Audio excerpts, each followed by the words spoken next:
FIA Multan zone نے غیر قانونی طور پر سرحد عبور کرنے والے بھارتی شہری کو گرفتار کر لیا۔ فارنز ایکٹ کے تحت مقدمہ درج کر کے تحقیقات شروع کر دی گئی ہیں۔ مزید جانتے ہیں ڈان نیوز کے نمائندے طاہر سبحانی سے۔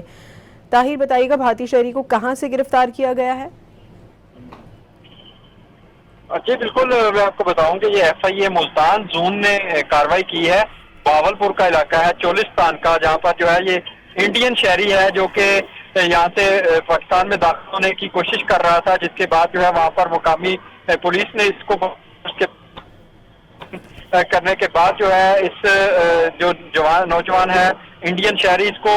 FIA کے حوالے کیا ہے، جس کے بعد FIA نے اس کو جو ہے وہ اپنی تحویل میں لے لیا ہے اور اس سے مزید تفتیش جو ہے وہ کی جا رہی ہے۔ اس حوالے سے ہماری FIA حکام سے بات بھی ہوئی ہے، ان کا یہی کہنا ہے کہ یہ شہری کا نام جو ہے وہ سنیر کمار ہے اور اس کے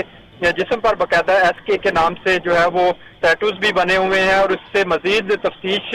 کی جا رہی ہے اور FIA بہاولپور سرکل جو ہے وہاں پر اس کو منتقل کر دیا گیا ہے اور اس کے اوپر جو ہے وہ فارن ایکٹ 1946 کے تحت جو ہے وہ مقدمہ درج کر لیا گیا ہے اور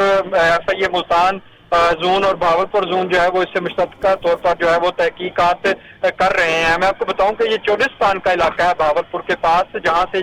اس نے پاکستان میں جو ہے وہ داخل ہونے کی کوشش کی تھی اور وہیں پر جو ہے اس کو حراست میں لے لیا گیا۔ بہت شکریہ طاہر سبحانی۔